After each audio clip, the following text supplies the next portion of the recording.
Hello, I'm Isaac Hayes III, founder and CEO of Fanbase. Listen to what I'm about to tell you. The window to invest in Fanbase is closing. We've raised over $10.6 million of our $17 million goal. That means there's room for less than 6,370 people to invest in Fanbase for the average amount. The minimum to invest in Fanbase right now is $399. That makes you an owner in Fanbase today. Go to startengine.com/fanbase to invest. Why? Because current social apps have taken advantage of users for far too long, with content suppression, shadow banning, harmful racist content, and no real tools for monetization and equity. Fanbase has over 1.4 million users and counting, allowing anyone to reach all their following and monetize their content from day one. Social media is the new TV, and whoever owns the apps that distribute that content have the opportunity to own potential billion-dollar companies.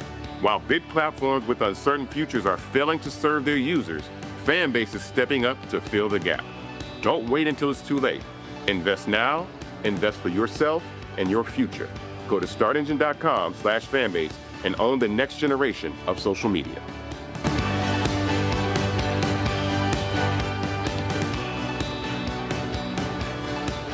Folks, Black Star Network is here. Hold no punches. I'm real revolutionary right now.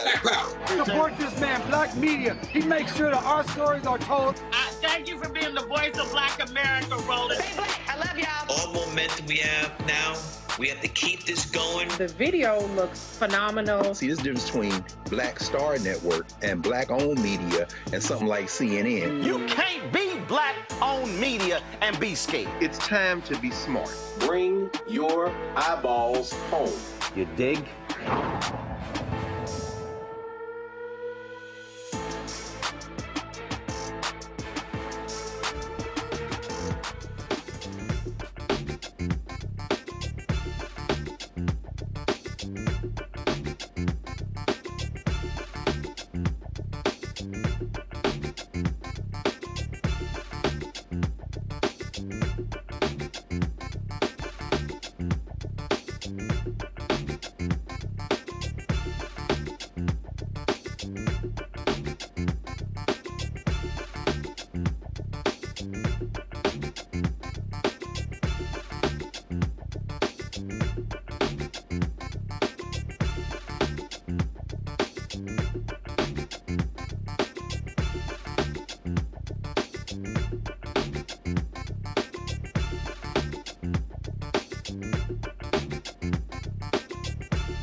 Today is Friday, May 16, 2025. Coming up on Roland Martin Unfiltered, streaming live on the Black Star Network. Rattler Nation is pissed off after Florida A&M University trustee for the 13th president, and they pick someone who literally is grossly unqualified for the office.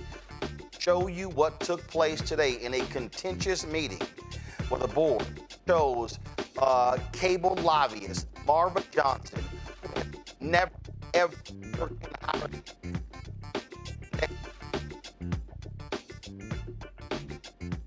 dollars, 3 times more than what she made as a lobbyist. We're going to break it all down. Also, drama at the Diddy trial inside the courtroom as Cassie Ventura wraps up emotional testimony.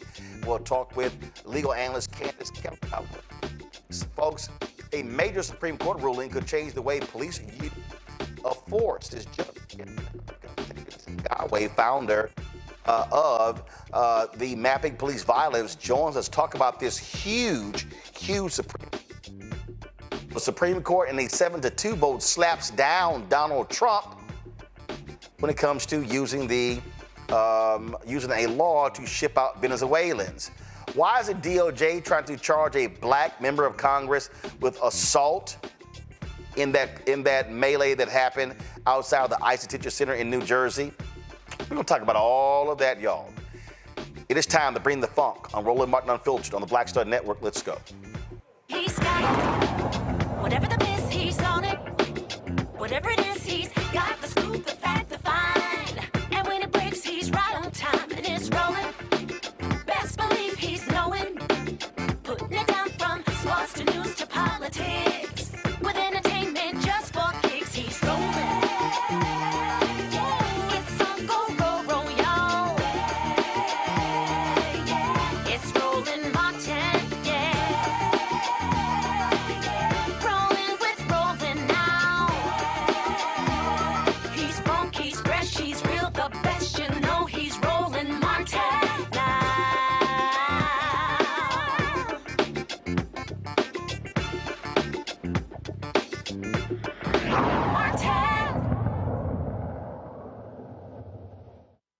Ms. Cummings-Martin, would you please call the roll?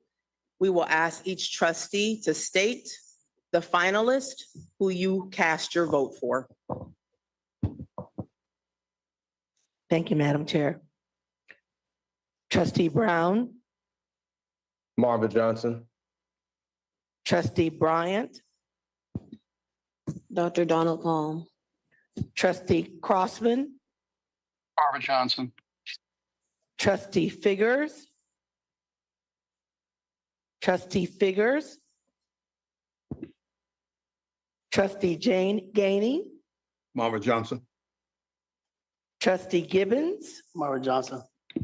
Trustee Harper, Dr. Donald Palm. Trustee Lawson, Marva Johnson. Trustee Perry, Dr. Donald Palm. Trustee Reed, Dr. Donald Palm. Trustee Vasquez, Johnson. Trustee Washington, Marva Johnson. and Trustee White. Marva Johnson.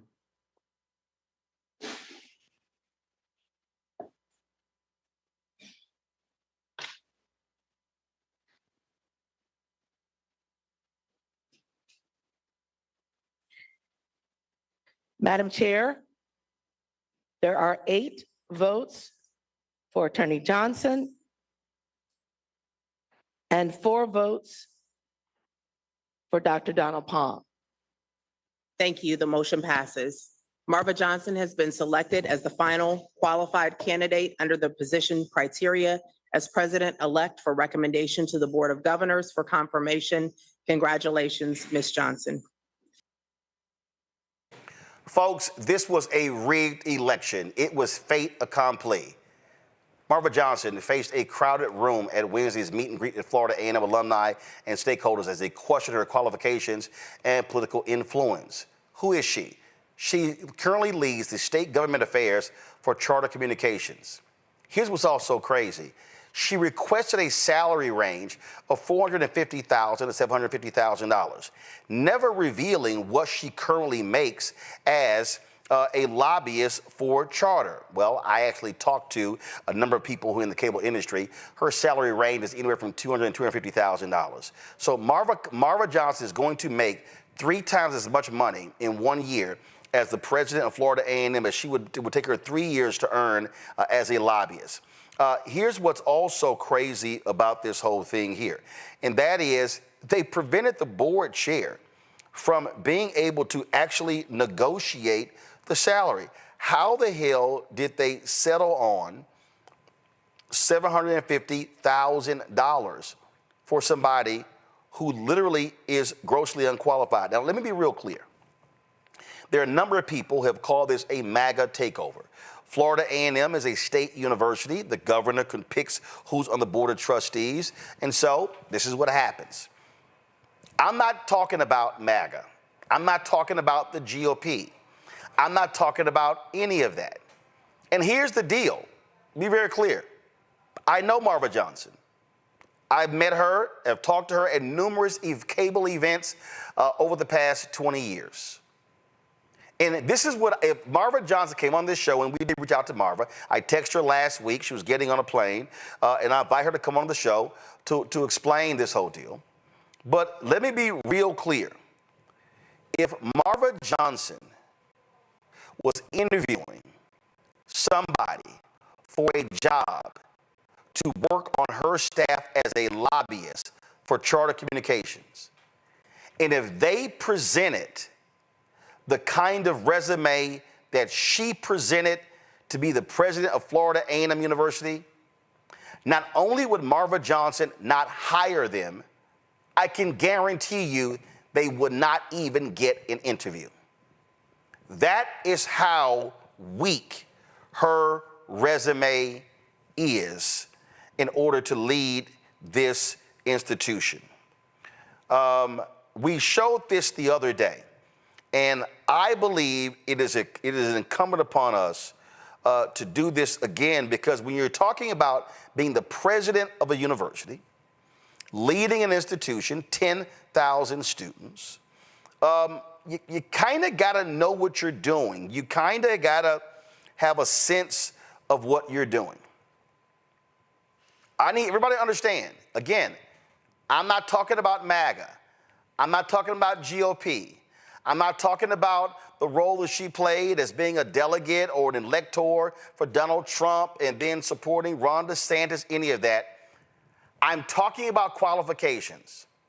And isn't it interesting that we're living in a moment where Donald Trump and Ron DeSantis and MAGA and Republicans are attacking DEI, and they're talking about merit, merit, merit, and they literally put a black woman up for a job to be the president of arguably the top 3 HBCUs in America, and this is her resume.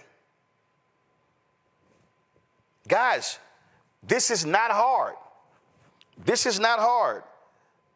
Group vice president, regional vice president, state government affairs, Charter Communications, Bright House Networks, corporate vice president, government and industry affairs. Then you go down to corporate vice president, technology policy and industry affairs, interim vice president, CLEC operations, director, carrier services and financial operations. Y'all, that's it. That's her resume. She hasn't even been an adjunct professor at a college or university. Now, she served on the State Board of Education. Okay, she's a board member for 8 years, chair for 4 years of the Florida State Board of Education. I'm sorry, that ain't it, y'all. That's not it. So I can understand why Rattler Nation is angry and upset of what is going on. What's crazy is they're going to be paying a grossly unqualified person $300,000 more, $300,000 more than they were paying the previous president, Dr. Larry Robinson. That is absolutely insane. Show these board members. Show the board members. These are the board of trustees. And show the next one. 8 of these folks. Here's what's crazy. One of these people was literally installed on the board yesterday who still voted today. Who still voted today. Do you understand how insane that is? I don't know what these folks were thinking, but there's no doubt in my mind when the board had 3 esteemed candidates and they shoehorned Marva Johnson in at the last second, folks, it was already decided. It was already done. This cake was baked.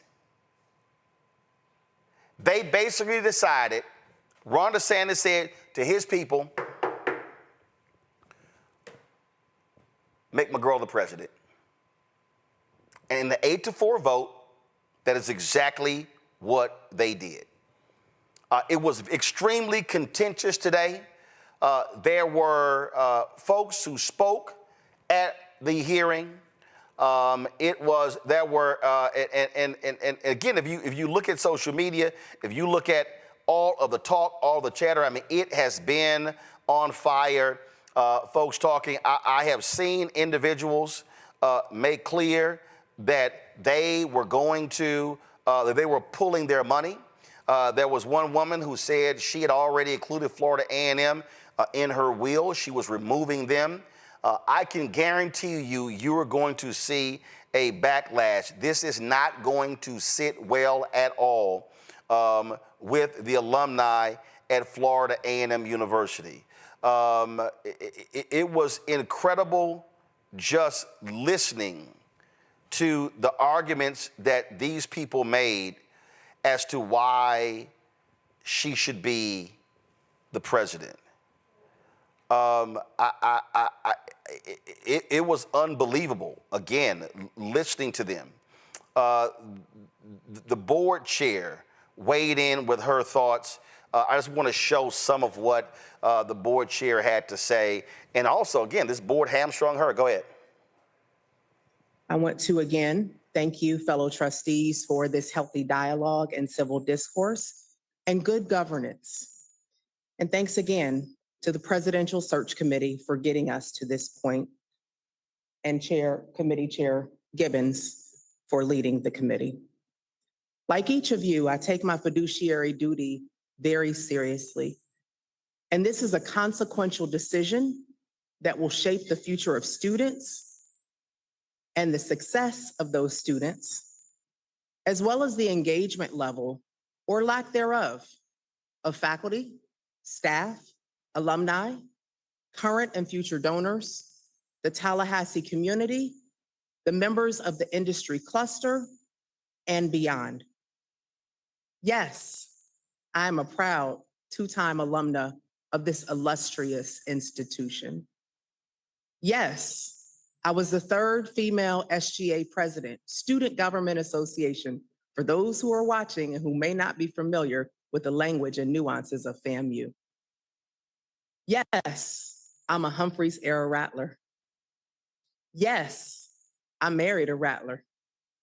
Yes, our daughter is a graduate of this institution and is duly employed by a Fortune 100 company because of the education she got from this institution. But it's not just my personal history that shapes my service to this board. And you're right, Trustee White, this is a thankless job. But I do it for the love of FAMU, selflessly. And there are 2 factors that have always guided every decision I make, every deliberation, and that is student success and the perpetuity of FAMU. I'm a huge believer that what gets measured gets done. And I welcome the performance-based funding model. I embrace the accountability plan. I am extremely proud of the progress that this university has made with this board, as well as with predecessors who have preceded the roles in which we now sit. That in our 137-year history, we have reached historic highs as it relates to four-year graduation rates, in spite of.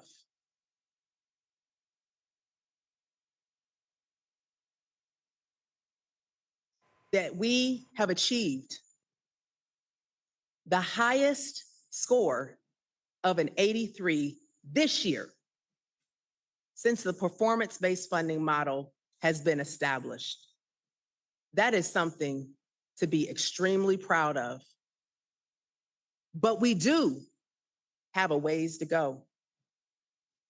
We do need to continue to advocate for student success that will ensure engagement across every important stakeholder group and the perpetuity of the institution that so many of us love and cherish at this College of Love and Charity. There's no leader without followers. And having spent the entire week on campus, having participated in the interviews, having participated in each and every community forum with community members and alumni. For years, China has been waging a war on America. So, folks, we're playing, that's the interruption, we're playing it from the live stream that we had earlier. And so let me go back to that. So let's see if we can pick up those comments. Go ahead. And having read through the summary of hundreds of stakeholder feedback, hundreds of inputs, having read up until maybe 1:30 a.m. this morning, every email, and I've responded to everyone that I could, and will respond to everyone if I have not yet. And if I've overlooked anyone, please forgive me. But I believe in the values of this institution: accountability, transparency, integrity, and inclusion. And your voice matters. And leaders can't lead if there's no one who is following. As Trustee Bryant mentioned, stakeholder groups across various constituencies have expressed deep concern and emotional sentiment around one of the four candidates. When Chair Lamb and I worked together to name the search committee, I wanted nothing more than a high integrity process that produced exceptional candidates. I'm a believer in God, and I believe in doing things in decency and in order. On behalf of the Board of Trustees, I apologize to any finalist or semi-finalist whose names were leaked due to a breach of confidentiality. What was circulated about one of the candidates, one of the finalists, prior to this week, in spite of that, I came into this week with an open mind, but I was left feeling empty.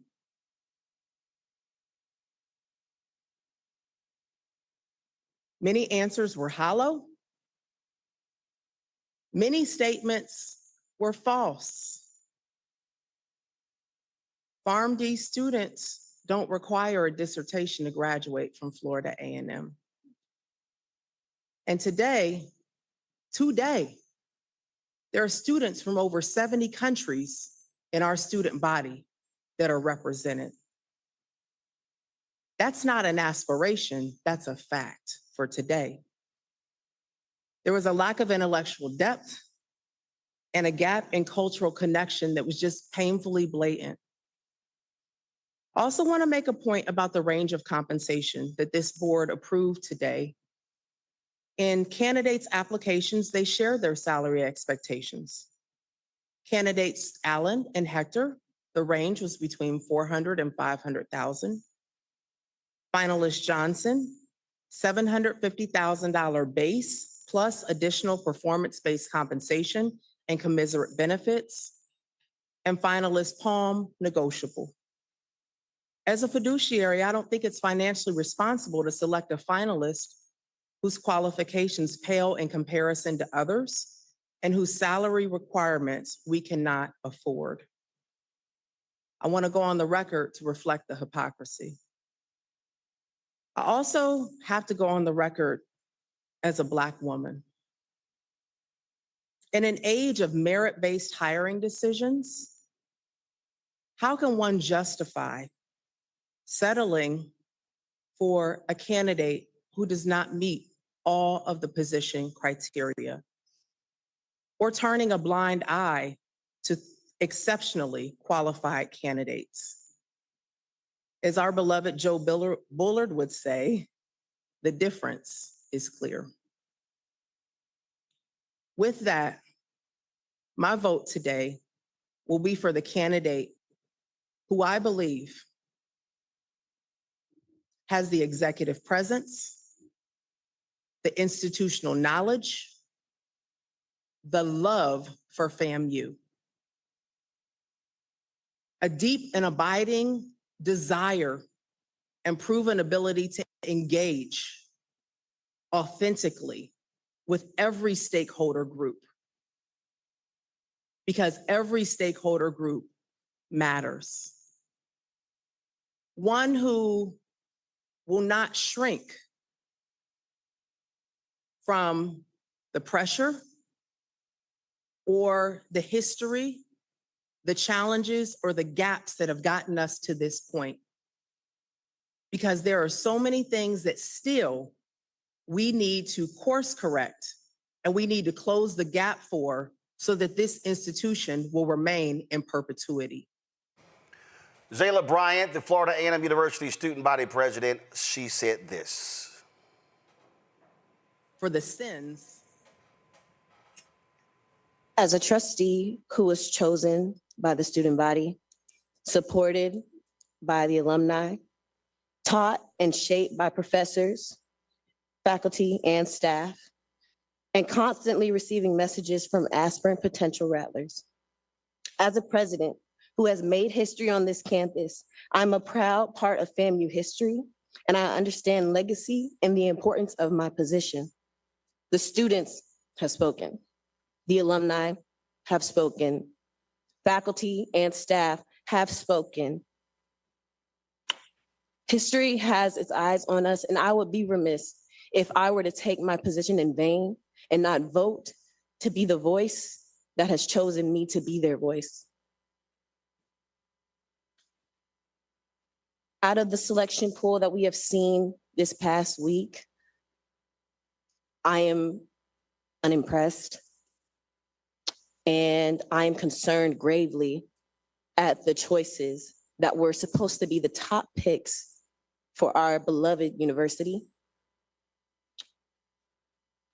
I'll take this time to show my support for candidate Dr. Donald Palm, because he is the only candidate out of all of my conversations and deliberations with students that I never had to question who his priority is.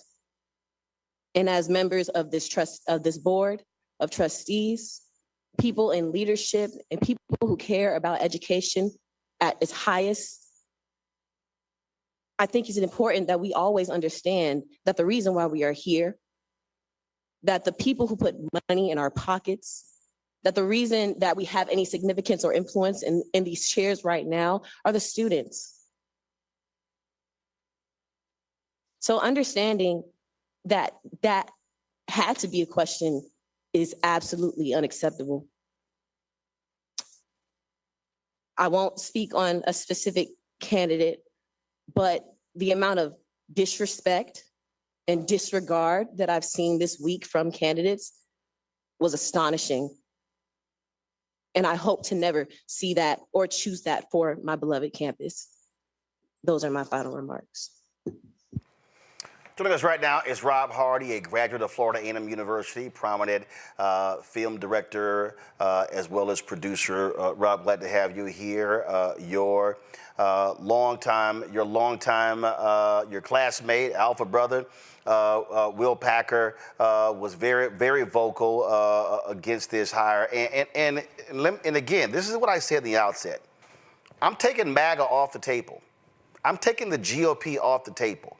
I am looking at the 4 candidates based upon their resume. And I showed on this show yesterday the resumes of all 4 candidates. And there is no way that if you had 100 people and they said, pick the most qualified out of these 4, out of the 100, I believe 0 would pick Marva Johnson based upon her resume. This is not about gender. It's not about anything. This is fundamentally about qualifications to be the president of a 10,000 student university. You know, you are absolutely right.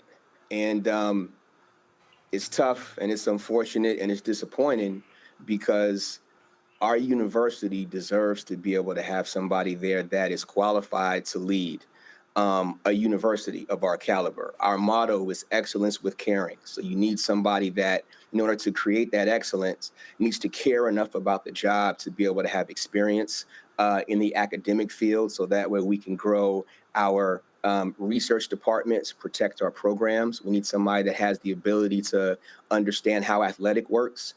So then that way we can expand our programs, recruit more students, leverage the relationships that we have. Somebody that's able to inspire and support the faculty, so that way they feel comfortable and seen enough to be able to pour into our students, and ultimately understand that as a university, our responsibility is to the students.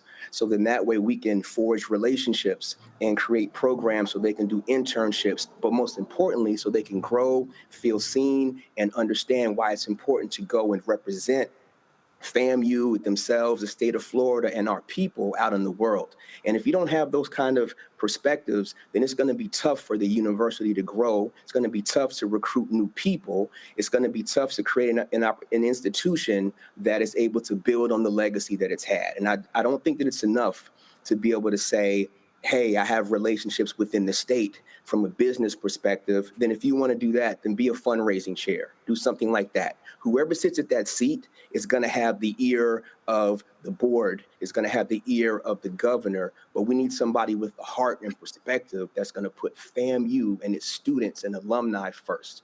And unfortunately, it doesn't appear that that's what we have right now. Let me say this here, and as someone, first of all, people need to understand, my first paid job was reporter at the Houston Defender in 1990. I covered the firing of James Douglas as university president. So for 35 years, I've covered numerous HBCU presidents being hired, fired, actions of the board. And one of the things that I often said about the gross dysfunction that used to take place with the Texas Southern University Board is that I would often say, and as a graduate of Texas A&M, who looks at the Texas A&M Board of Regents, that individuals who governors would choose to be on the board of TSU would not even be considered on the boards of the PWIs in Texas. So let's be real clear. There is no other institution in Florida where Marva Johnson would have been a finalist to be the president of the university. Not the University of Florida, not Florida State, not the University of Central Florida, not Florida Atlantic, not Florida International, not even a community college in Florida. She would not even make the cut. But what Ron DeSantis has decided is that it's perfectly fine to put a grossly unqualified person to lead that little black school in Tallahassee.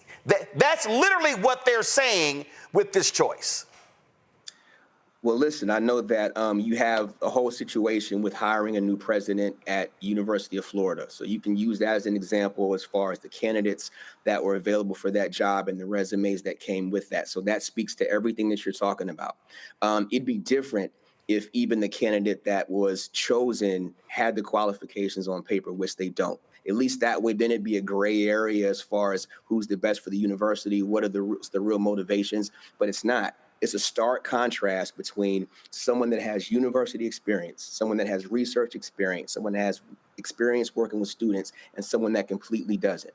You're absolutely right. In none of those other scenarios would this candidate have even been up for review. They would not have passed the first phase. Unfortunately, we don't know who the other people were that were in that initial pool, but given the group that moved forward, she clearly was not in the lead on paper as far as her experience. And on top of that, there was a really visceral response from the alumni, from the students, and from the faculty of not wanting this person to be the one that's in the top seat. But still, the board members voted her overwhelmingly into that position.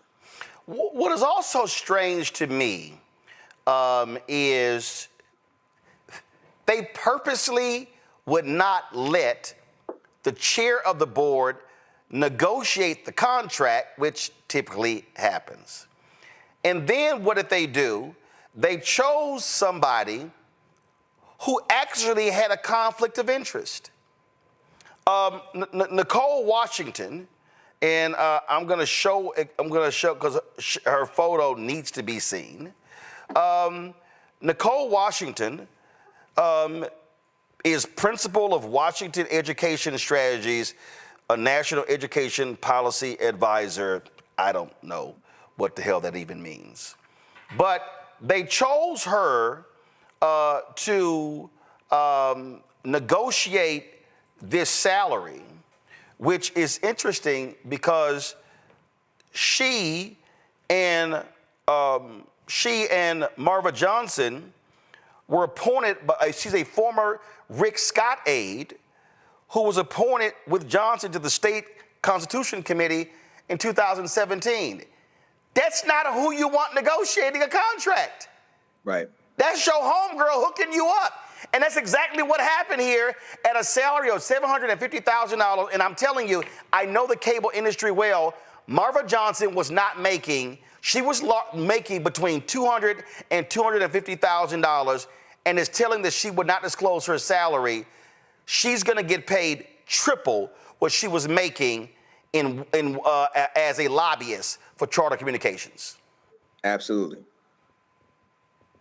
Absolutely. And listen, you know, that's the actions speak for themselves. The fact that the person that was in that position that was supposed to make that transition, that was supposed to negotiate that salary, that was supposed to negotiate what that package would look like is not able to do that. Somebody that's related to the incoming president, not related by blood, but as far as relationship, is able to negotiate that. Those are all the, you know, that gets added to the list of inconsistencies throughout this process that unfortunately we've been forced to deal with. And it's not because people haven't been galvanized to make our voices heard on the student side, on the faculty side, and on the alumni side.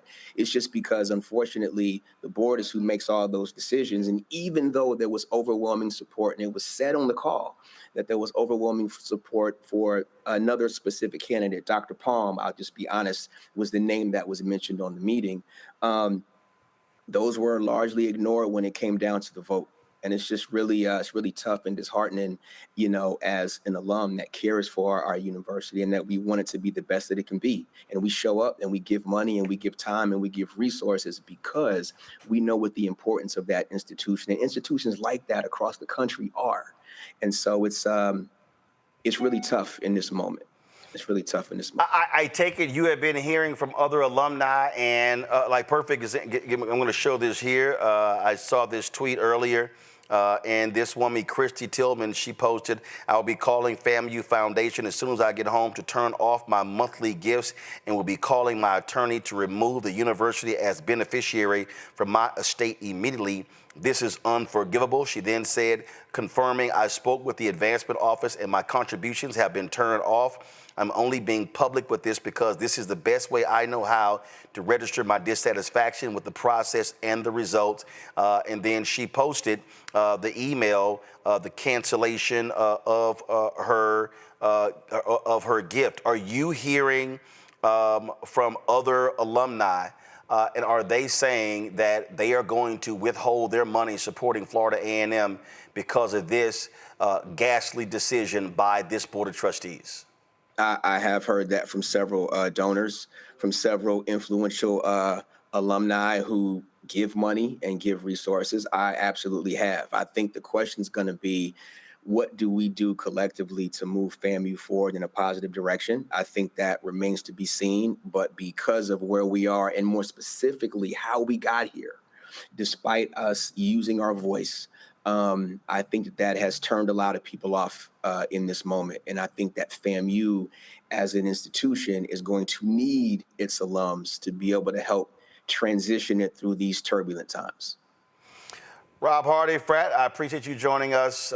Thank you so much. It is certainly what normally the selection of a president is a jubilant time for many HBCUs, but certainly not today for Rattler Nation with this pick. Hey, thanks for having me. And as always, I appreciate the work that you do. All right, thanks a bunch. Folks, let me go to my panel. Joining me, Michael Imhotep, host of the African History Network show, joining us out of Detroit. Derek Jackson, Georgia State Representative, joining me out of Atlanta. And hanging out in the Black Star Network studios is Morgan Harper. Morgan, of course, talks about economic issues and all that good stuff. And let's just get right into it. And again, I need to preface this, Morgan, again. I know Marva Johnson. Mm-hmm. I've met her for over the years. She's a nice woman. Right. Okay? I know her because I was at TV1 since its inception, left in 2018, would often see her. She's a golfer. I've met her husband. I got a phone number in my phone. I texted her last week. But I'm sorry, if Marva hit me right now, I would say, Marva, you are grossly unqualified for this job, and you have no business being the president of not just an HBCU, of any university. Yeah, and I mean, we're seeing such an attack on higher education and even beyond higher education, just expertise in general. And I think, you know, I know you said you wanted to kind of disaggregate this from MAGA, but I mean, that is one of the pillars of the MAGA movement right now, is that higher education is suspicious. People who know something about a subject area that requires some knowledge are suspicious. And this does feel like it's aligned with that. I mean, I would say it's really sad to see that happen at one of our institutions, at an HBCU. But yeah, I mean, it's a real problem across the country, and it's hit FAMU. You know, the thing here, and the reason I say it, I'm divorcing it, because what happens here is, Michael, people respond differently. People go, oh, you know, you're being critical because it's DeSantis, he's a Republican, she's a black Republican. No, I'm taking it off the board. I'm saying the individual had no absolutely qualifications to be in the job. I mean, I'm sorry. If they picked me as a finalist, I'd be like, what the hell are y'all doing? I got no qualification. I'm sorry. Now, I don't care if you're a lobbyist. I don't care if you have a great relationship with Ron DeSantis. I don't care if you say, hey, you know what? I think I could come in and I can bring in I can get a lot of state funding for Florida A&M. Okay. Apply for the VP job of institutional advancement or in the donor area. But to be the president, no skill set, you've never worked in higher education, you've never worked in a university in any capacity whatsoever, and the other three people, their resumes blow you away. I'm sorry, this was rigged. This was all about setting her up for the job, and I feel sorry for the other three candidates because they got screwed. Yeah, Roland, you know, I do follow your line of thinking, saying set MAGA apart from this, and just let's look at the qualifications. And based upon the qualifications, I didn't see the show yesterday where you showed the resumes, but just listening to this, but also either last Friday or Friday before last when you had Will Packer on, we talked about this as well and how Marva Johnson is totally unqualified for this job. Now, I used to be a consultant to a local community college here in Detroit. I've taught at a community college, and I've known college presidents, community college as well as universities, and I have not come across a college president that did not have a PhD. Okay, uses a PhD in education or some related field or something. Now, there probably are some, that 4,000 universities and colleges in America, there probably are some with no PhDs, but I haven't heard of many of them. Okay, but here's the deal. Okay, you know what? I was on the phone with somebody and they said, you know, there's a bunch of people with PhDs who should be president. Okay, gotcha. All right, so you said you didn't see it. Okay, this is Rondell Allen, Provost VP, Academic Affairs, University of Maryland, Eastern Shore. Acting Vice President for Strategic Initiatives, Dean, School of Pharmacy and Health Professions, Associate Dean for Academic Quality, Associate Dean for Student Affairs at Xavier University, Assistant Dean for Program Assessment, Xavier University. Okay, let me go back. Now, let me go up here. Donald Palm, who is Executive Vice President, Chief Operating Officer, Florida A&M. Okay, let's see right here. Florida A&M, tenure full professor, associate professor, assistant professor. Then you go to Executive Vice President, Chief Operating Officer at Florida A&M. Then you go down here to, let's go, Interim Vice President for Advancement and Executive Director, FAMU Foundation, Corporate Engagement Fundraising. Then you go down here, previously, Virginia State University, Executive Vice President and Provost, Vice President for Student Affairs, Vice President for Research. Then you go down here to, let's see here, Associate Provost for Undergraduate Education, Office of Academic Affairs, Associate Vice President for Academic Affairs, Assistant Vice President for Academic Affairs, all at Florida A&M. Then let's see here, okay? So let's go to the third candidate. Again, and I just want people to understand, I'm just walking y'all down of the actual numbers. Gerald Hector, okay, Senior Vice President for Administration and Finance at the University of Central Florida. Look at this here, Senior VP for Administration and Finance. Then you go down here and then you see Morehouse, Executive Vice President, Chief Business Officer. Then you go down to Cornell University, Vice President for Financial Affairs and University Treasurer. Then you go down, Vice President for Financial Affairs. Then you go to Ithaca College, Vice President for Finance and Administration. Johnson C. Smith University, Vice President of Business and Finance. United Negro College Fund, Corporate Controller. And then let's see, Deloitte and Touche, a public accountant. Those are the resumes of the other three people. And this is the resume of Marva Johnson. I'm sorry. It's not even a conversation. Exactly. So no background in higher education as well. No experience in higher education, as we talked about. Other than being on the State Board of Education for 8 years and 4 of those years was chair. That's it. Yeah, but actually working at an institution, none. Zero, zilch. And just to connect this, I know you want to try to disaggregate this from Governor Ron. No. But let me be real clear, Michael, why I'm doing that. Because see, folk want to play the, oh, you don't like MAGA Republican. No.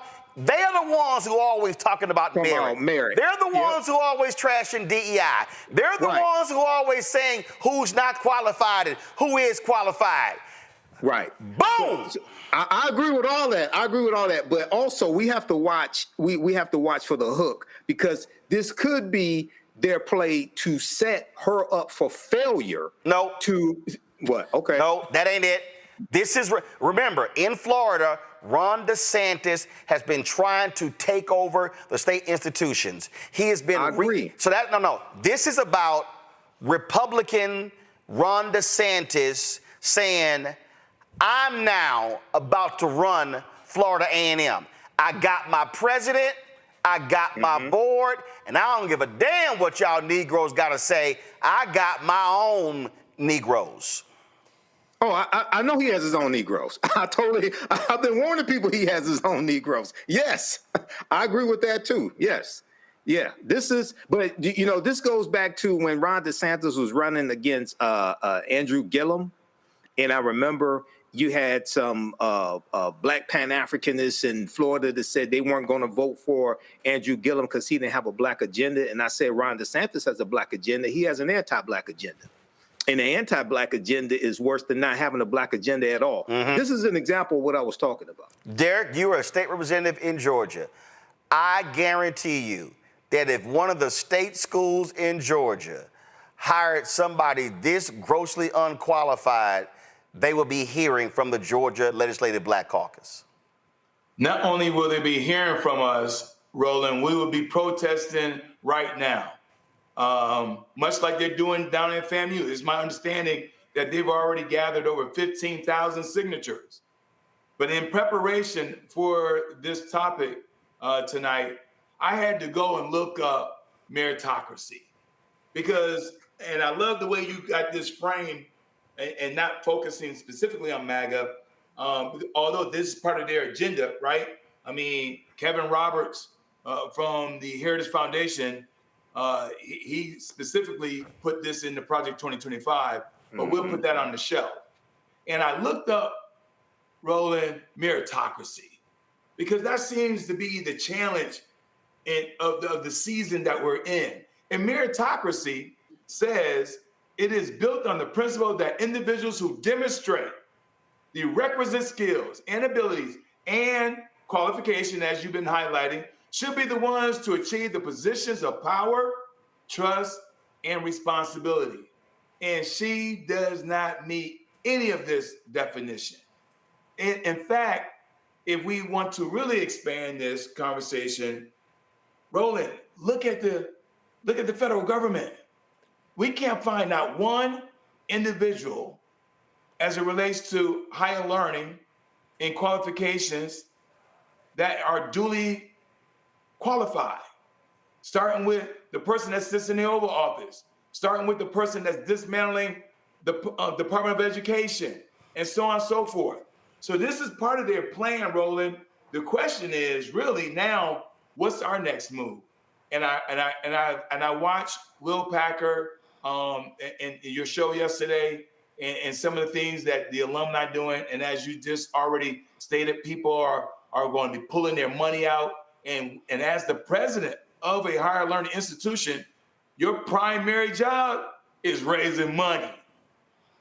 So is DeSantis going to give FAMU some money from the state treasury? I don't think so.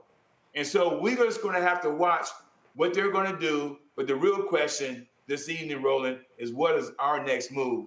Because those 10,000 students at FAMU deserve and demand better. I tell you what, Morgan, if I was a Florida A&M graduate, I'm disrupting, or a student, I'm disrupting everything. I'm making your job real uncomfortable. Yeah, and absolutely. And I do think it's important to connect up to these larger trends. Because like at Ohio State, for example, right now, we have someone, do you know the highest education that the president of Ohio State has currently achieved? What? A BA. Took over for a PhD engineer who was a disruptor, who was bringing in change. Who is this guy? This is the guy that is going to co-sign on totally dismantling any DEI effort at the university, eliminating the Center for Student Belonging that a lot of Black students found to be their home base at their experience at Ohio State. So, yes, particularly at FAMU, we need to be aware of what's going on, but this is a national effort again. And yeah, I mean, I agree. I agree with what Derek was saying about we need to be speaking out, but I don't know. There were people speaking out about what was happening at Ohio State, but it all comes back to political power, because how do these people get in place? It's because the governor wants it, the board of trustees. And so I think alums, I think you are right though, Derek, like alums staying engaged and organizing to make sure that you will continue to influence how these institutions are run is very important. But also I want to remind people of something. Ron DeSantis was elected. He beat Andrew Gillum by 30,000 votes. Yes. We spend lots of time on this show talking about these things, and people are in an uproar today. But did they vote to keep Ron DeSantis out of the governor's mansion?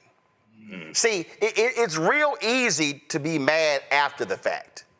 It's real easy to be upset and man, you got signs and you want to protest and no.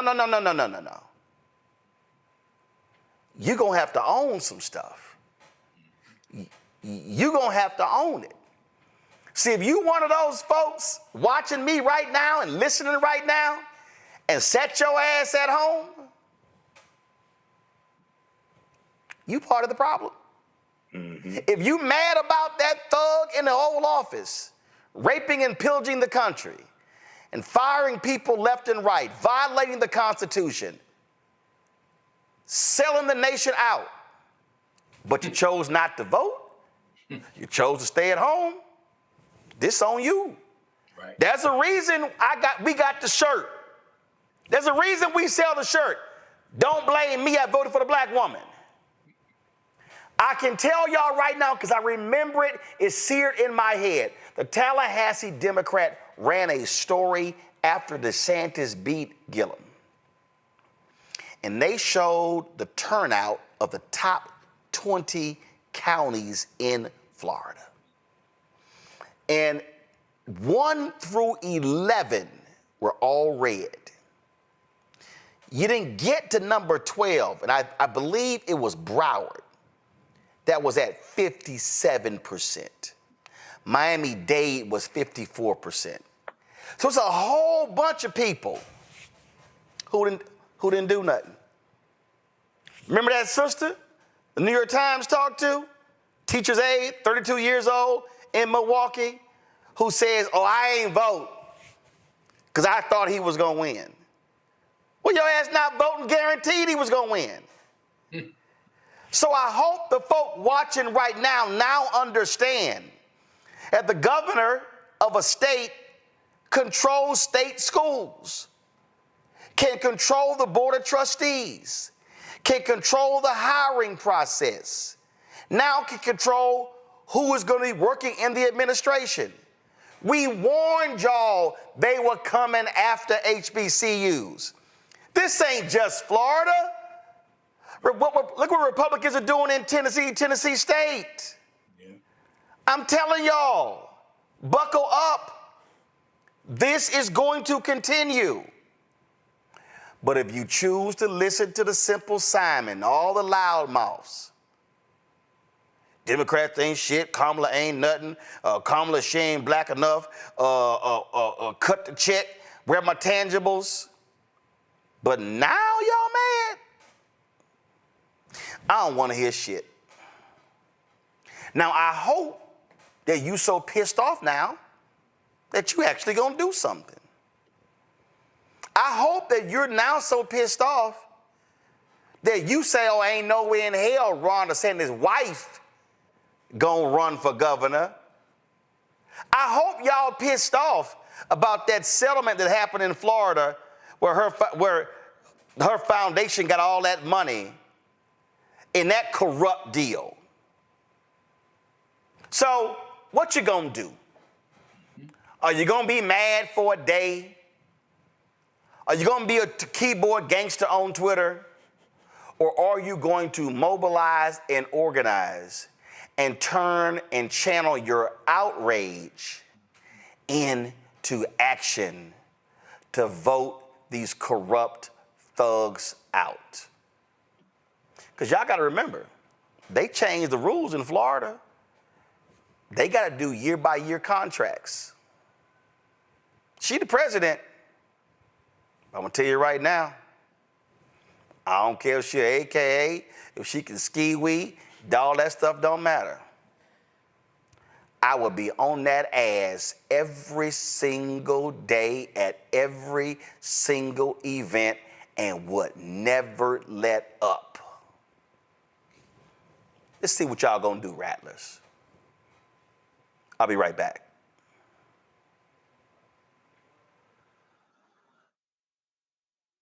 We are getting real about mother wounds.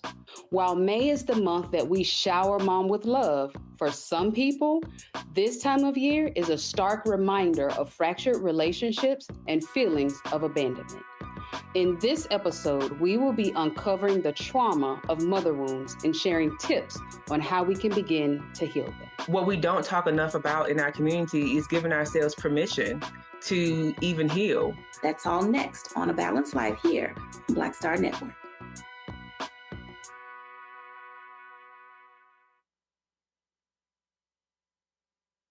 I'm Russell L. Honoré, Lieutenant General, United States Army retired, and you're watching Roland Martin Unfiltered. Ooh, more drama in the courtroom in New York City today. The federal trial of Sean Diddy Combs. Joining us right now is legal analyst Candace Kelly. All right, Candace, what the hell happened?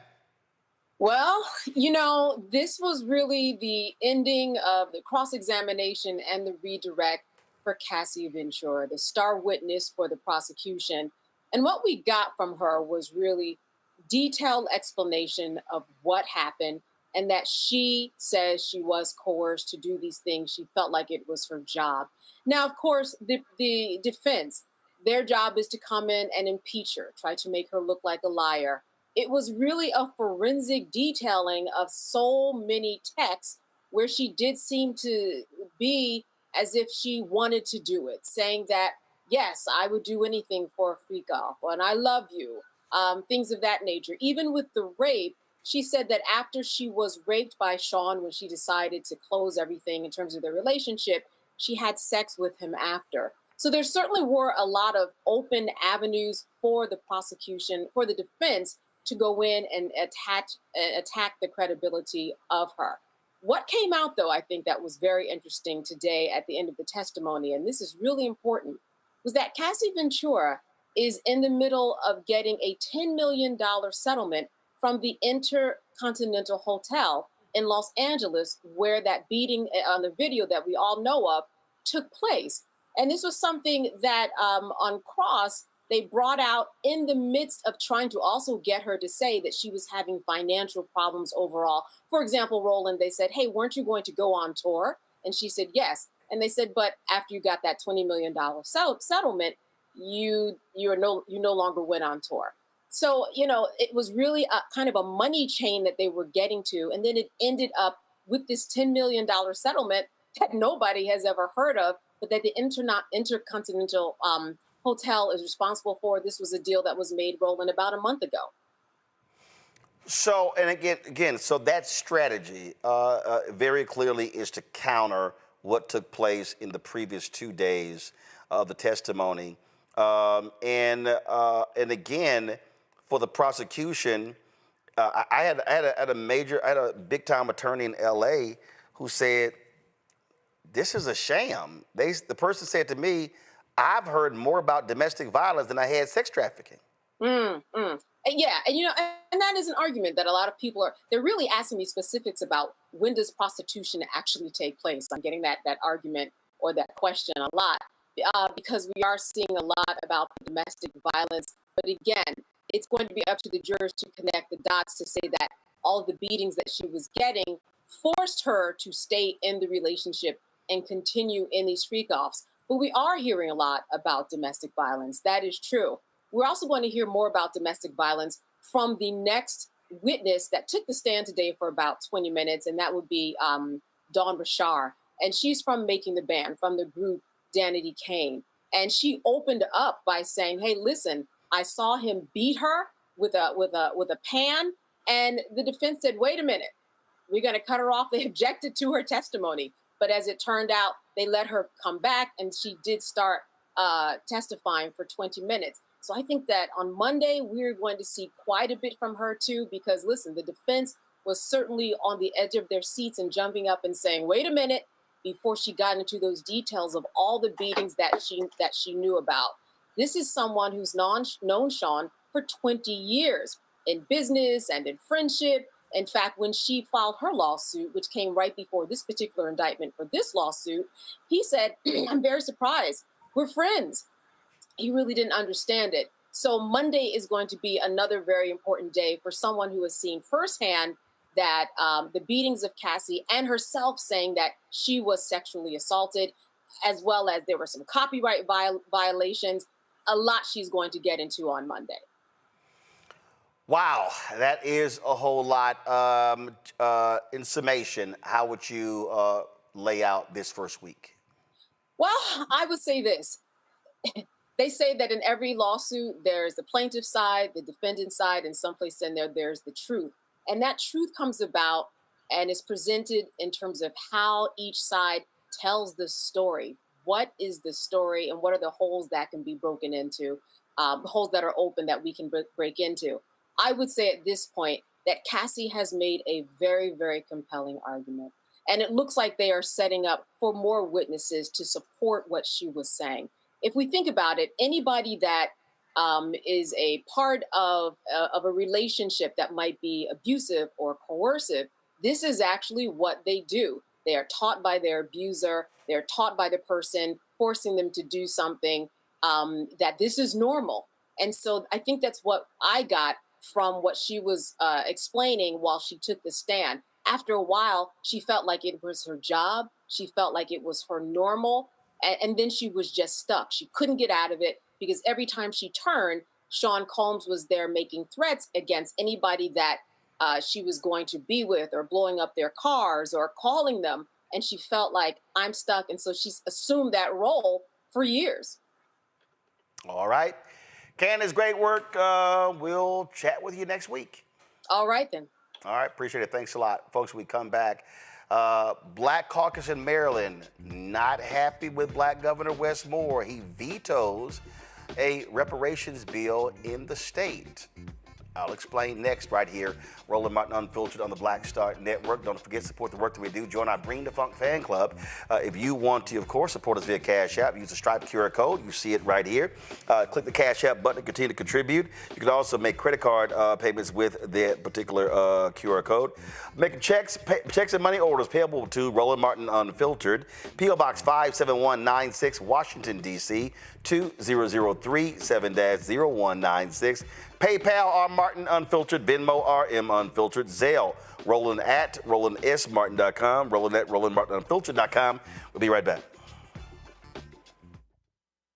On the next Get Wealthy with me, Deborah Owens, America's Wealth Coach, we're talking about the difficulty of being able to acquire wealth for Black Americans. My guest, Emily Flitter, is the author of The White Wall: How Big Finance is Bankrupting Black Americans. The bad stuff that you feel when you're dealing with the financial services industry is not your fault. It's not your fault, and you don't deserve to be treated like this. That's right here on Get Wealthy, only on Black Star Network.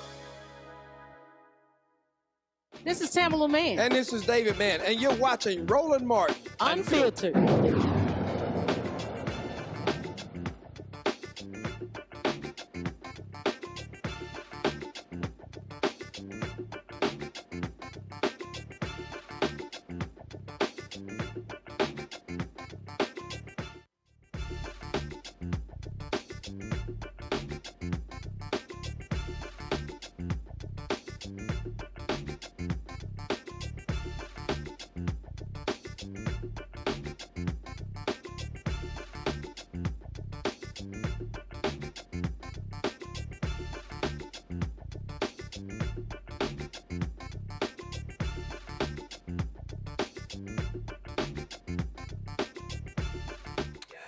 Folks, in Maryland, Governor Wes Moore, of course, the nation's lone black governor, issued 23 vetoes today, and one of those includes a reparations bill.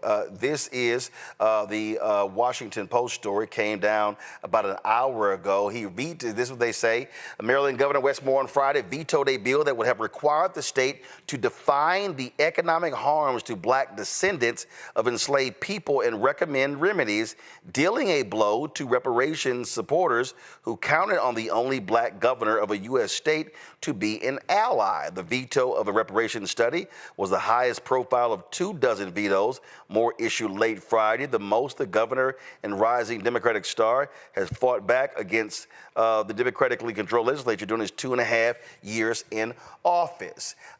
This, of course, is big news, and trust me, it was not well received by the Maryland Black Caucus. This was the statement that they released at a time when the White House and Congress are actively targeting black communities, dismantling diversity initiatives, and using harmful coded language. Governor Moore had a chance to show the country and the world that here in Maryland, we boldly and courageously recognize our painful history and the urgent need to address it.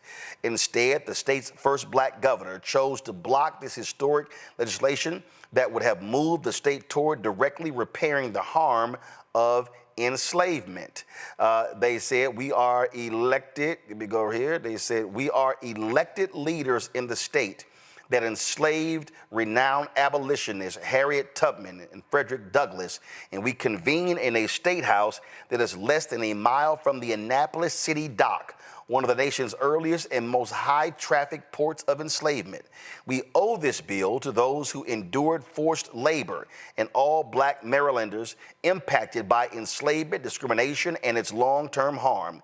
As federal efforts to erase our history and attack the most vulnerable continue, Marylanders need decisive, courageous action at the state level. And so this is that statement. Oh, it's this. They also said the bill, which passed by an overwhelming majority in the House and Senate, was crafted to bring together leaders, impacted residents, and experts to study and make recommendations on reparations in Maryland. While unilateral executive actions and piecemeal legislation addressing disparities can contribute to progress, they cannot substitute meaningful, sustained, and comprehensive efforts commissioned in this bill to address reparations and repair. Now, Governor Moore said that the actions that he is taking as governor are going to address the issues that they have outlined. He also, this is from the Washington Post story, Moore said, given the state's economic problems, he was focused on laws that help the state recover from the severe impact of the Trump administration's federal spending cuts.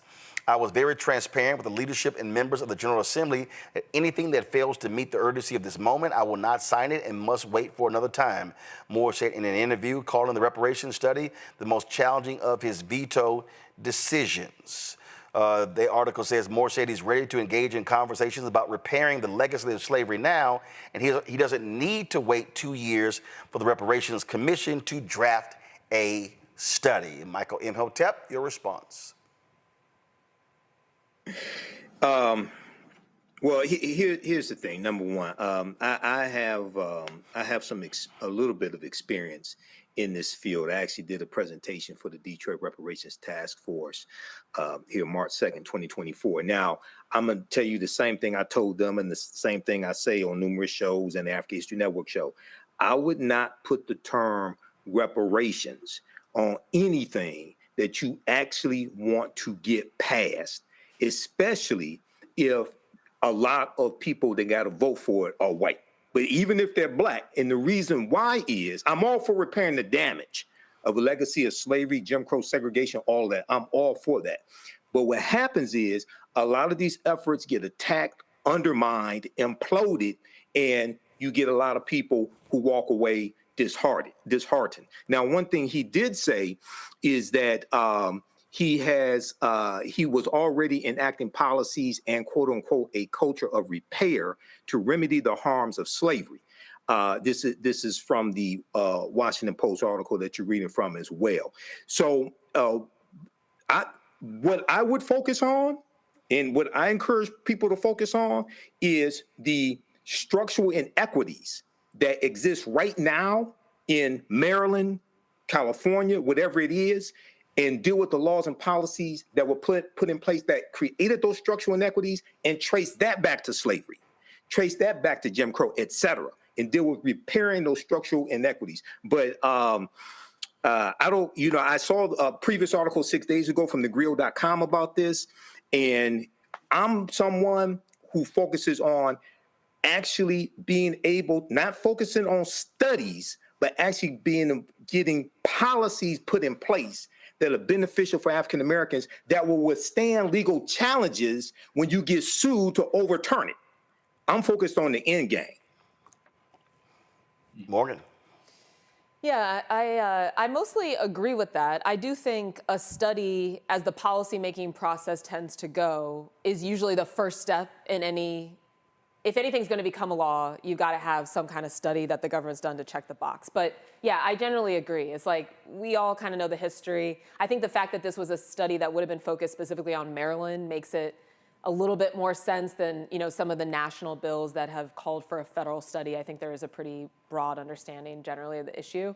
But look, I mean, this is a situation is Westmore has higher ambitions than being the governor of Maryland. If he wants to someday run for something else like president of the United States, then he probably doesn't want this on his record. And I imagine that that is a factor in why he decided to include this in his vetoes. Derek. Yeah, listen, I guess I'm gonna come from a different perspective, being a state legislator and being one that have a reparations bill right here in Georgia. It didn't get any action, Roland, because I did use the word reparation. And the reason why I use the word reparation, slightly disagreeing with my dear friend Michael, is that Abraham Lincoln created reparation. He created reparation in April of 1862. And they didn't just use it once, but they used it twice. And so without seeing the entire legislation that Westmore vetoed, I think we need to use the word reparation. And when you think about the grand scheme of things, as I tell my Republican friends, there's no difference between reparation and tax cuts. There's no difference. When government take in the money, Roland, and then redistribute. And so we just passed this huge tax cut here in Georgia. And then you got the federal government right now looking to pass another tax cut. And so tax cuts and reparation in my world are synonymous. And so I know a lot of folks try to shun away from the word. I'm not sure why, for example, California, they killed their own reparations bill. I'm still boggled around that.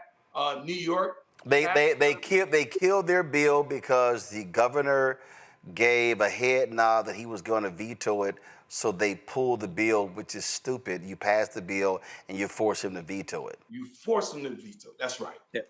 That's right. Roland, can I respond? Can I interject? Yeah, go ahead. My dear friend Derek, I won't hold it against you, but you talked about Abraham Lincoln. So you're talking about the Compensated Emancipation Act of April 16th, 1862, which passed Congress and it abolished slavery in Washington, D.C. That was spearheaded by a man who became Senator Henry L. Wilson, if I remember correctly. And what that was they were abolishing, that was really designed to abolish slavery in the District of Washington, D.C., and also compensate the slaveholders. Okay, so that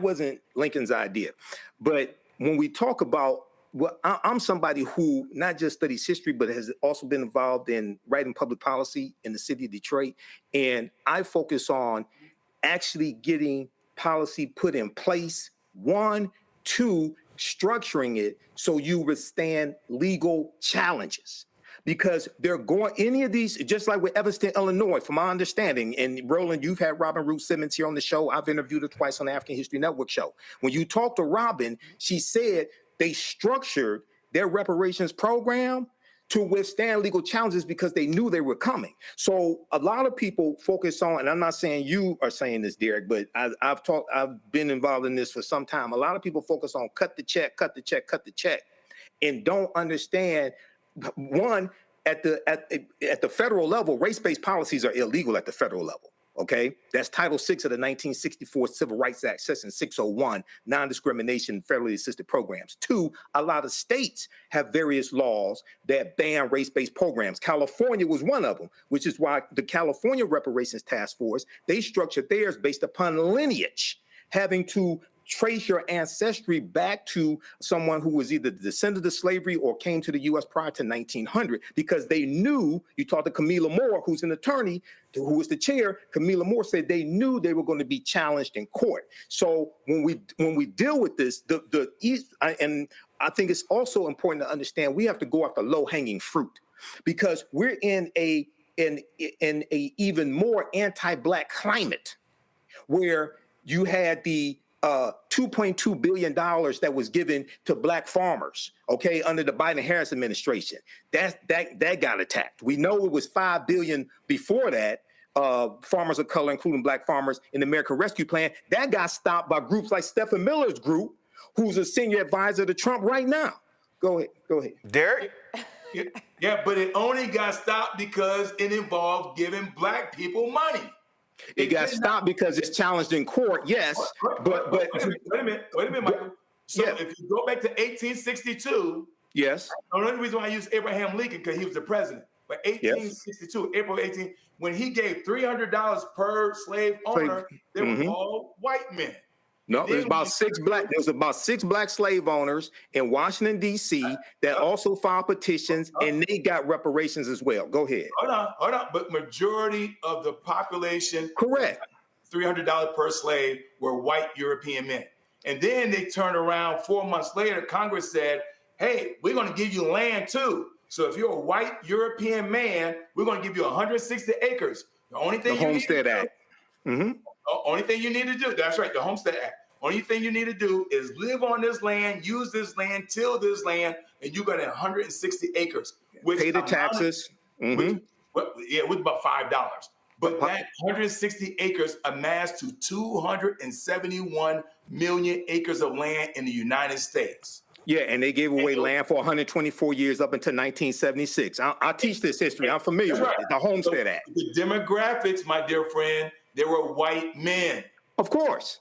And so if the court of law is going to say you can't give money to Black people, but you turn around right now, if they pass this tax bill, the top 1%, what's the number of population of the ethnicity and race of the top 1%? Probably 90% white. I understand that, but when we talk about legal challenges, Morgan, do you want any part of this? Well, here's what I would say is the fundamental thing is, if we're in a position now, to me, is if we're in a position where we have only one Black governor in the entire United States of America, and he's not even willing, because Michael, I consider a study defining economic harm for Maryland as pretty low-hanging fruit. If you're not willing to support that, God help us. But here's the thing, right? Here's the thing. Studies, like, what have we been talking about? Studies and actually implementing law are implementing policies that are beneficial. And Michael, wait a minute. Michael, hold up. Yeah. All across the country, cities, counties, school boards, they've done disparity studies. Yes, harm reports, things like that. First, to show from when it comes to contracts, and then created a program based upon the study. So to Morgan's point, what's the big deal with a study going forward, but as the governor, you still do the things you say you're doing? Why can't two things happen at one time? Well, as I said, I'm all for repairing the damage of a legacy of slavery, Jim Crow segregation, things like this. What I would do is focus on, if you want to study something, I would focus on studying the present day structural inequities, study the laws and policies that created those structural inequities, that created the harm, and trace that back to slavery. I personally, and I've said this repeatedly over and over again, I would not put the term reparations on anything that you actually want to get past. When you are a minority population, when you're dealing with an anti-Black society, No, we got to. Let me, Roland, you smarter than me. Why do most slaves that run away at nighttime and not in the daytime? That's true. Why do most slaves run away at nighttime and not in the daytime? Because they knew they had a better chance of staying gone if they ran away at night. I'm saying we got to learn how to run away at nighttime. Okay? Hell no, don't put. And the other thing that we have to learn how to do is show how the policies that disproportionately positively benefit Black people are good for everybody. That reduces opposition. Didn't say it eliminates opposition, but it reduces opposition. Too many of our people get caught on the reparations treadmill and keep running around generation year after year after year doing the same damn thing. No, we haven't figured this out. I'm all for repairing the damage. Focus on present-day structural inequities. Focus on housing disparities. Focus on educational disparities. Got it. Like this. When you do your study, I got it. Because I've read some of those harm studies. I got Trace that back to the policies that go and trace that back to slavery. Final comment from Derek. Final comment from Morgan. Then I'm going to a break. Roland, Adam Clayton Powell, Thurgood Marshall, Dr. King, and all the others who were part of the civil rights movement, they didn't create something else. They used the Constitution. They used the language from the Constitution. They didn't create a new word. They didn't deviate. They said the Constitution. And so all I'm saying, if we're going to go back to the past and look at the ills of this country, then we just say Abraham Lincoln and everybody else in 1862 used a form, and it's called reparation. Morgan. And I'll just make a very practical point that if at some point, and this kind of builds off of what you're saying, Michael, is the goal, you're trying to actually, based on law, make a case for why there should be economic return, then you need some information about what that harm has looked like. That can be a big effort if you're just an individual citizen. Even if you find a lawyer who's willing to represent you, they're gonna have to take on all that risk for themselves. Right. This is shifting that burden to the state that has more resources to gather that information and can be the basis for further legal action. No, that's it. Okay. That's it. That's all it. Right. I done let this damn thing go as far as I'm gonna let it go. I'm going to a damn break. Right. Okay? That's it. That's it. I'm cutting this. I'm cutting this off. All right. Go to the break.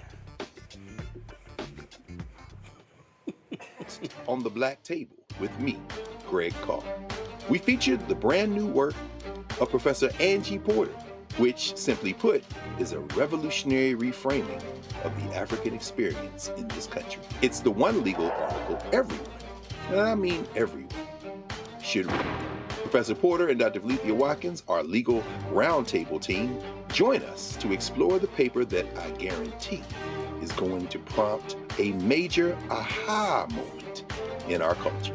You crystallize it by saying, who are we to other people? Who are African people to others? Governance is our thing. Who are we to each other? The structures we create for ourselves, how we order the universe as African people. That's next on the Black Table, here on the Black Star Network.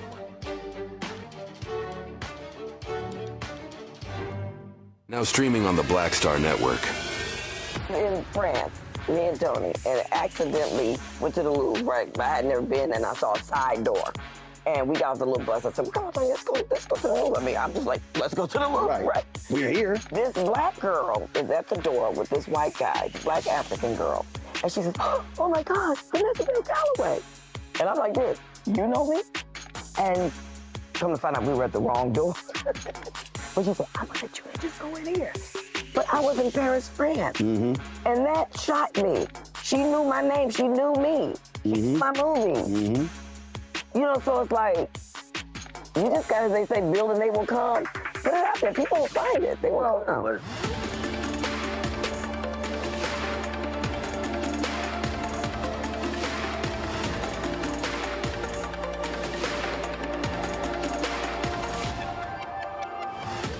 How you doing? My name is Mark Carey, and you're watching Roland Martin, unfiltered, deep into it, like pasteurized milk without the 2%. We getting deep. You want to turn that shit off? We doing an interview, motherfucker.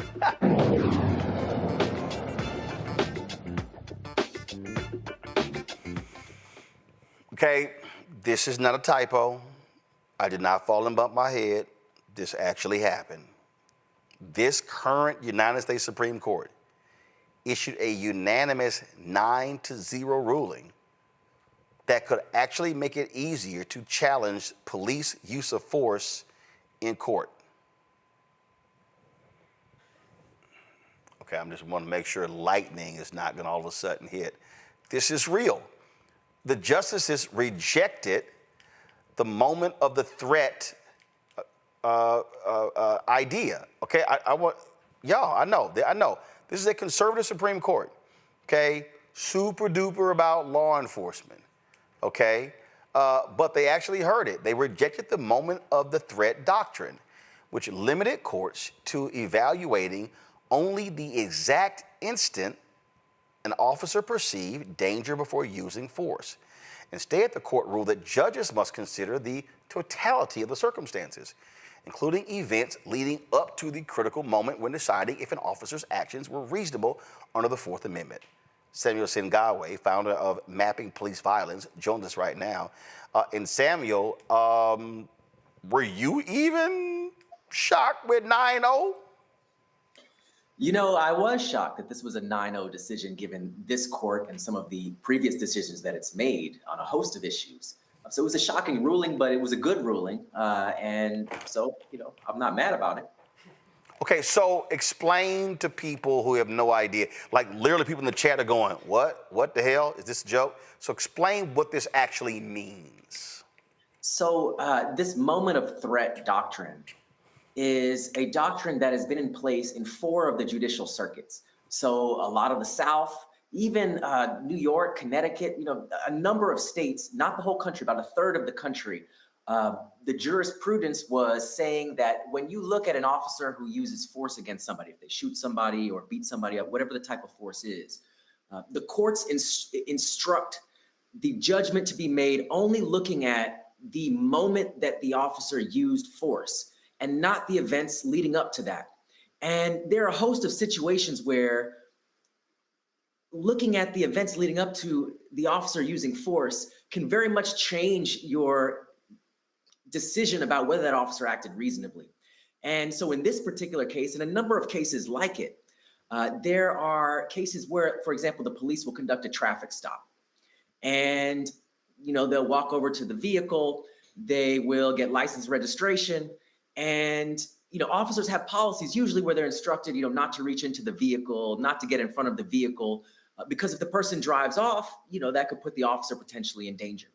But in some cases, the officers, let's say they think the person's gonna try to get away and drive away.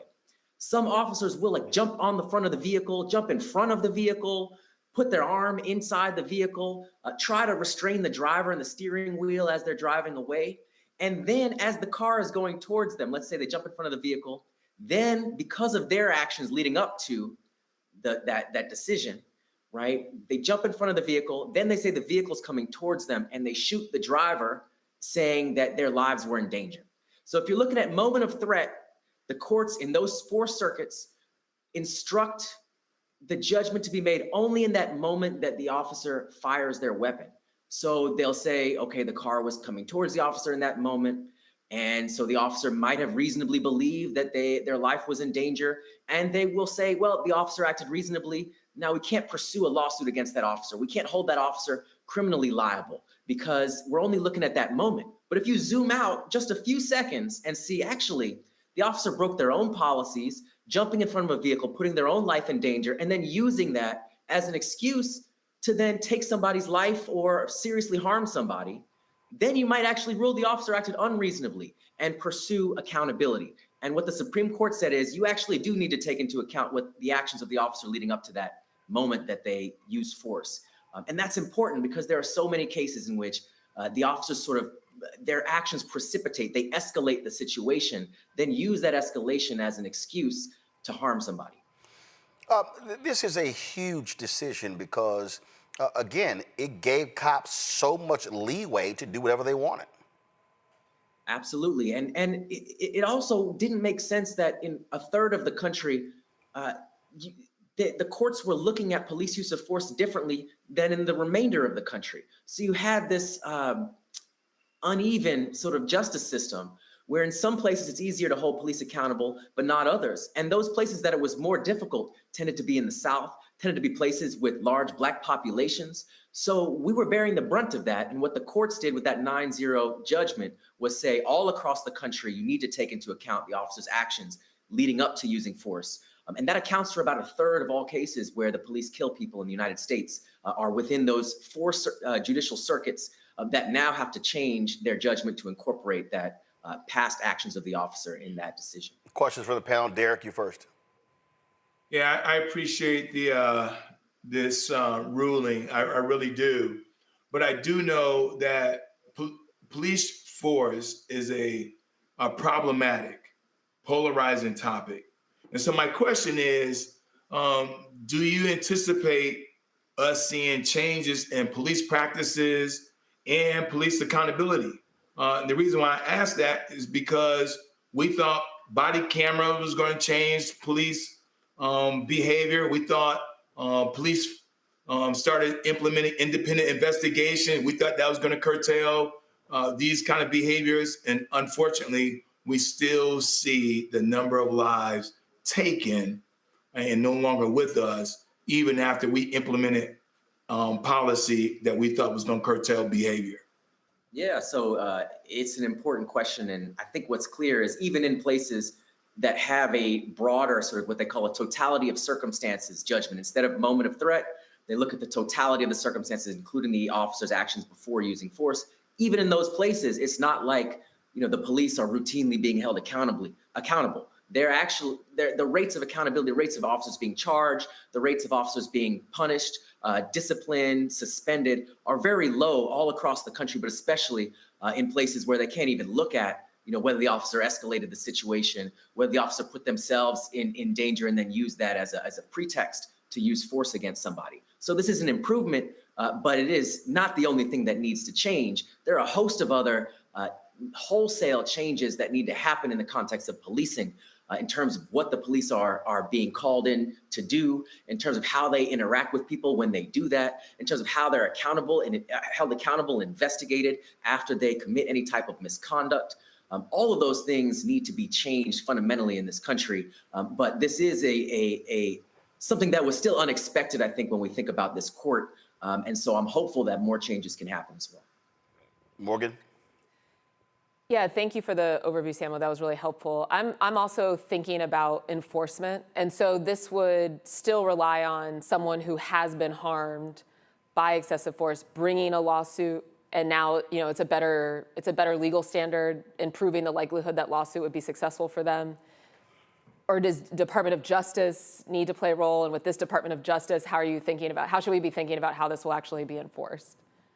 So this will make it easier for individuals to bring lawsuits against officers, family members to bring lawsuits against officers who might have taken the life of a loved one.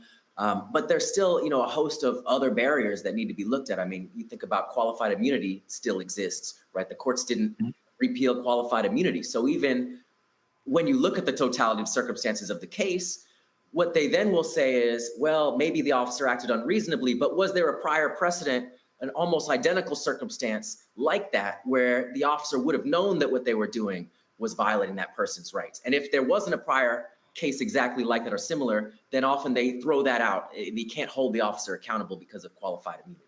So that needs to be looked at in the case of civil accountability. And then on the criminal side, prosecuting officers investigating whole departments and putting them under consent decrees, we've seen backtracking, especially from this administration, that is trying to walk away from some of those agreements that were already in place and certainly isn't interested in pursuing new ones.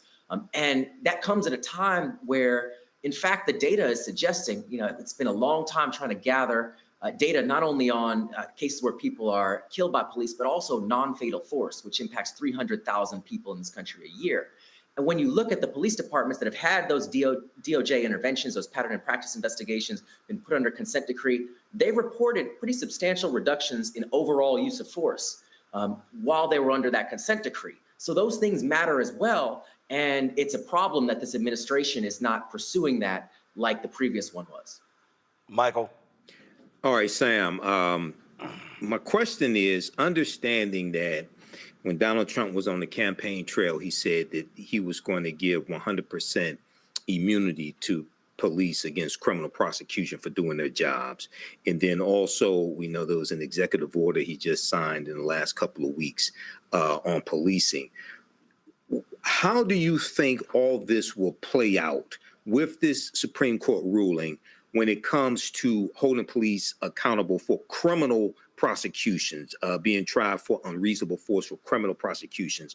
We know you have Donald Trump appointed 234 federal judges when he was president before. So how do you think all this will play out, all things considered?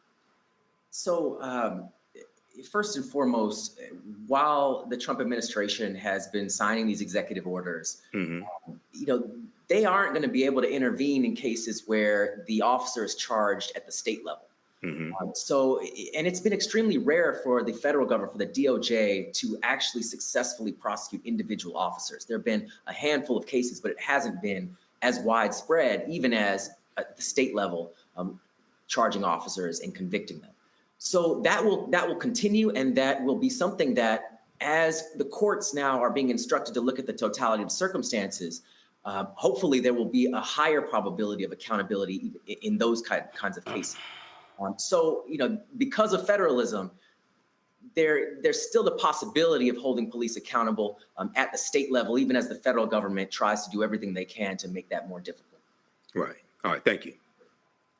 Well, and I guess, and just one final thought, and a takeaway for everyone at home is, I mean, individually, it sounds like, Samuel, we still all have an obligation to be engaged, seeing how police departments at the local level are run, because that's the best way to prevent any sort of lawsuit or investigation from ever having to happen, right? Absolutely. And I think at the state level, we need to be pushing for the state to take on some of the responsibilities that the federal government is walking away from. So in states like California, the AG of the state can initiate a pattern and practice investigation and put a police department under a consent decree, just like the federal Department of Justice can do. And they've done that repeatedly in a number of police departments. And that's important because as the federal government walks away from that, as they try to walk away from those consent decrees, and they certainly aren't doing new investigations, the state can actually step in and take on that responsibility, initiate those investigations, hold police departments accountable. The data suggests that actually substantially reduces use of force. And in addition to that, can pursue individual charges against officers and change some of their practices to have those independent investigations and prosecution of those officers, to make sure that the standards that they are using are consistent with the Supreme Court jurisprudence, and to also make sure that at the civil accountability dimension, that they're addressing qualified immunity. So there have been states, I believe Colorado is one of those states, that took action after the murder of George Floyd to create their own state-level statute that essentially invalidates qualified immunity. It allows for officers to be sued and for those lawsuits no longer to be obstructed by this judgment of whether there was some prior precedent that's almost exactly like it that would have to be in place for that officer to be deemed to have acted, unreasonably. So states can step up. They should be stepping up, especially in states where legislators, you have more Democratic legislators. They should be pushing for policies that can take on these responsibilities and hold the police accountable right now, because we can't expect the federal government to do that for us. All right, Samuel, we surely appreciate it, man. Thank you so very much. Absolutely. Folks, going to a break. We'll be right back. Roland Martin Unfiltered on the Black Star Network. Don't forget, support the work that we do. Join the Brina Funk Fan Club. I'm going to contribute via Cash App. This is the QR code to use. This is the Stripe QR code. You can also use that QR code for credit card as well. If you want to make a check and money order, make it payable to Roland Martin Unfiltered. So you're checking money order to P.O. Box 57196, Washington, D.C., 20037-0196. PayPal, R. Martin Unfiltered, Venmo, RM Unfiltered, Zelle, Roland at RolandSMartin.com, Roland at RolandMartinUnfiltered.com. We'll be right back. Now streaming on the Black Star Network. In France, me and Tony, and accidentally went to the Louvre, right? I had never been, and I saw a side door. And we got off the little bus. I said, come on, let's go to the Louvre. I mean, I'm just like, let's go to the Louvre, right? We're here. This black girl is at the door with this white guy, black African girl. And she says, oh my God, Vanessa Bell Calloway. And I'm like this, you know me? And come to find out we were at the wrong door. But she said, I'm gonna let you just go in here. But I was in Paris, France. And that shocked me. She knew my name, she knew me. She knew my movie. You know, so it's like, you just gotta, they say, build and they will come. Put it out there, people will find it, they will come.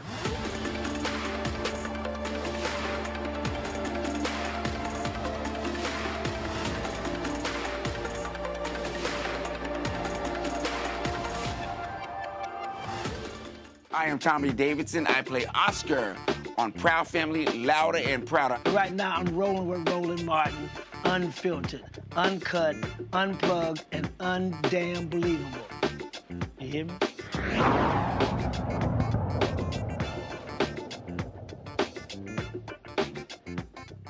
Yep. All right, folks.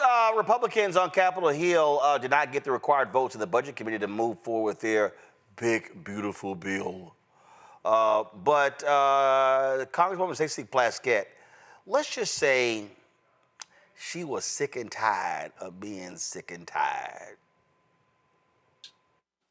Thank you, Mr. Chair, and my fellow member of the Ways and Means Committee, which I agree is the greatest committee in the Congress.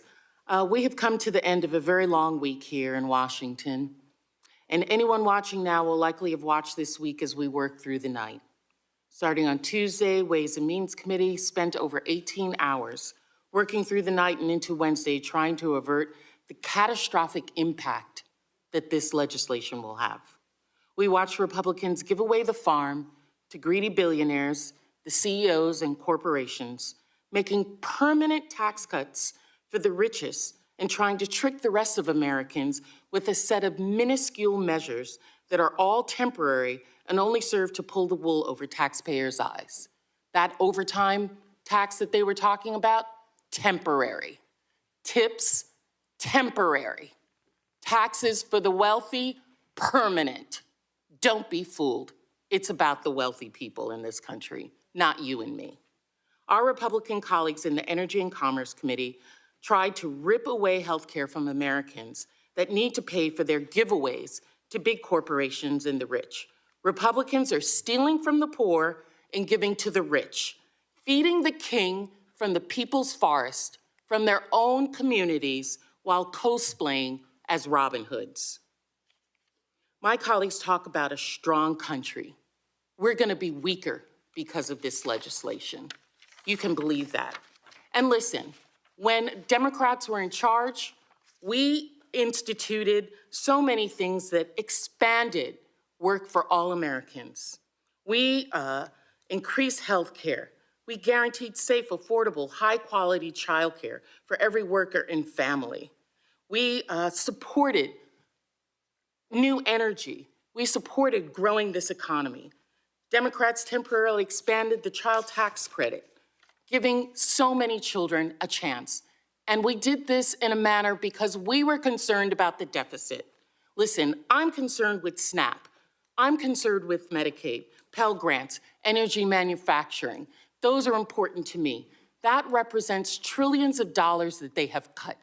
But if they're really interested in being fiscally responsible, then don't give such big cuts to the rich. Actually try and balance a budget. Actually try and bring down the deficit. If you want to take away all of those things from the neediest, take away some shit from the rich as well. But you don't want to do that. You want to give them more off of the backs of American people. You're going to cut SNAP by $300 billion. Medicaid, healthcare for the poorest, $700 billion. You won't even give a cut to individuals making over $1 billion, which would have taken away $1 trillion that we could put back into other things. This is about the wealthy. This is not about the American people. I yield back. Well, now, Morgan. Signs of life in the U.S. Congress. I ain't got no problem with her cussing. Go right ahead. No, I mean, I think the times demand it. I mean, this reconciliation bill is ridiculous. It's, like she said, going to cut so many support services that are critical for people like healthcare, but just let me count the ways. I mean, there's a moratorium on any state being able to pass a bill that would regulate AI. Imagine what that would be. No, that's just dumb. What? That's just dumb. That's just dumb, exactly. But that would unleash free reign to big tech to further endanger children, pick your poison, whatever. So, but you know, I do think it's important, like one of the real sticking points in this bill is the SALT deduction. Yep. And so, you know, we have the moral arguments that we love to make, but ultimately this thing is coming down to a very, not even rich person. I mean, it's definitely an upper middle class to rich issue, but it brings in a lot of different types of people that don't want to have to. Well, the problem Republicans are facing is that there are a lot of Republicans who come from blue states, and the numbers don't lie. There are a handful of blue states that drive 70 to 80% of America's GDP. Right, right. And so those Republicans are like, I got constituents who are high, who have, you know, homes that are 500,000 on up. They want that damn deduction. They want that deduction so that they're not getting they're considered double tax on property taxes. They will be able to deduct more of that, especially if you own multiple homes, for example, all of that. So it'll be really interesting. Yeah, I agree, Roland. The politics on this are not clear, and it is not clear what Mike Johnson's going to do about it. Derek, they had a vote. They couldn't get it out of committee, and then they like, all right, y'all just go home. We'll see y'all next week.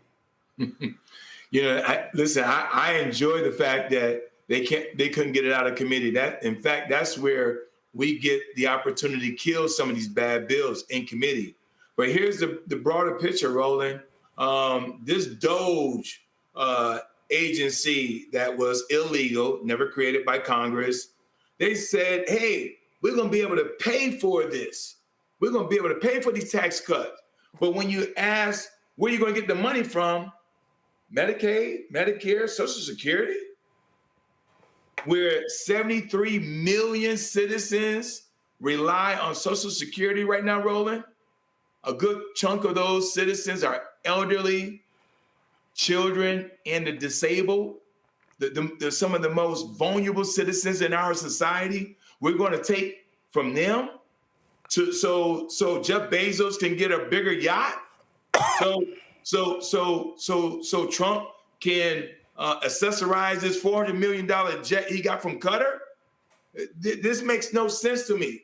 We should be focusing on Medicaid expansion, helping the least of these. We have over 700,000 unsheltered individuals in this country, and we are up here talking about continue to extend a tax cut to help the top 1% that do not look like us on this panel. And so that's just incredulous to me. It's appalling when we have so many other pressing things, but yet Republicans do not want to talk about debts and deficit right now because they're trying to pay for a tax cut that they can't pay for. Michael? Yeah.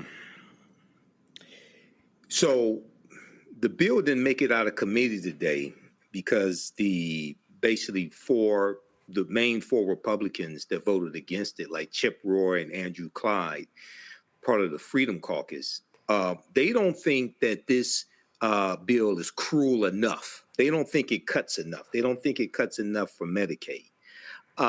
So they're going to play with this over the weekend, come back with something else. I think it's going to pass the House. Now, when they go to the Senate, they're going to push this through the budget reconciliation process, and you just need 51 senators. So and if it's a tie, junior varsity Vance will be the tie-breaking vote. So there's going to have to be pressure put on some vulnerable Republican senators to block this if it passes the House and when it gets to the Senate. But once again, this is consequences, dire consequences. People can literally die from losing Medicaid. Okay, these are the dire consequences of elections. And I know we keep talking about don't blame me, I voted for the black woman, but a lot of these Republicans, their own white Republicans who voted for them, poor Republicans who voted for them, are going to be hurt by this. Yep.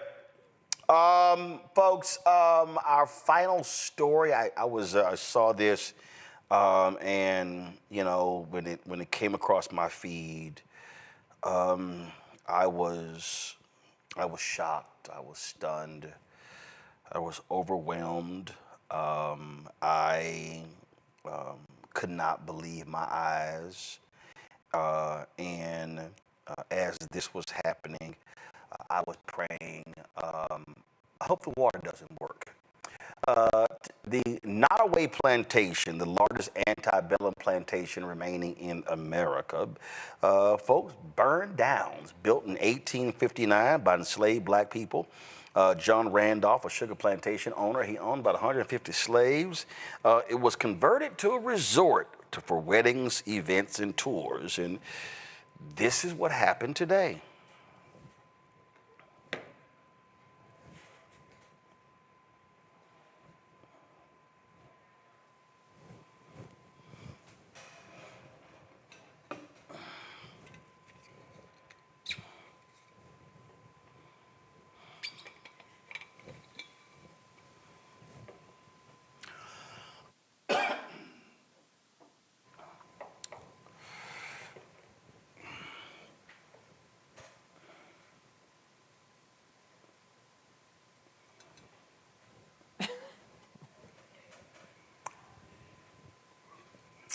Y'all need some water? Need some water, Nottoway Plantation? I want that shit to be ashes. These punk asses literally turned it into a resort, Michael.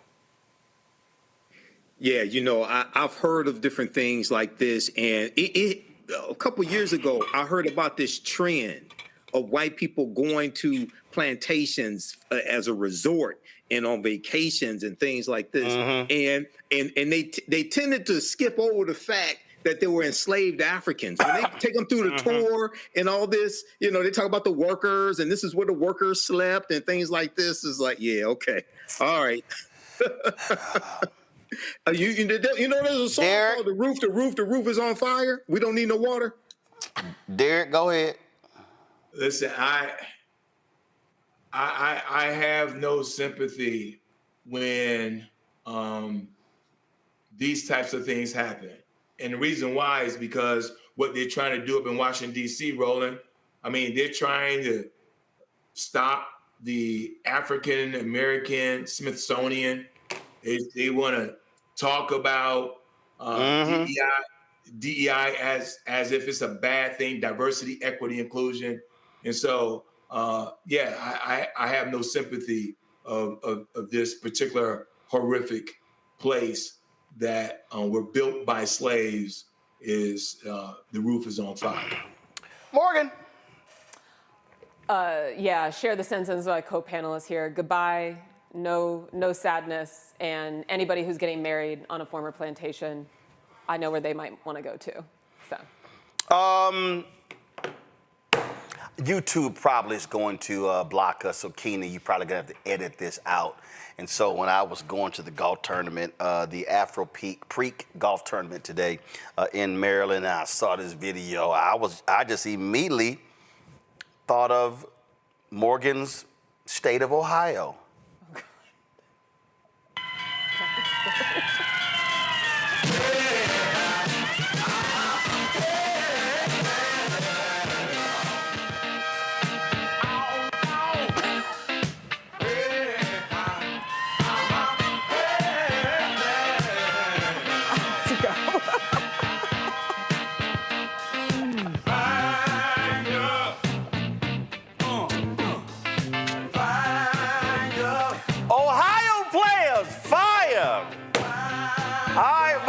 Appreciate it. Thanks a bunch.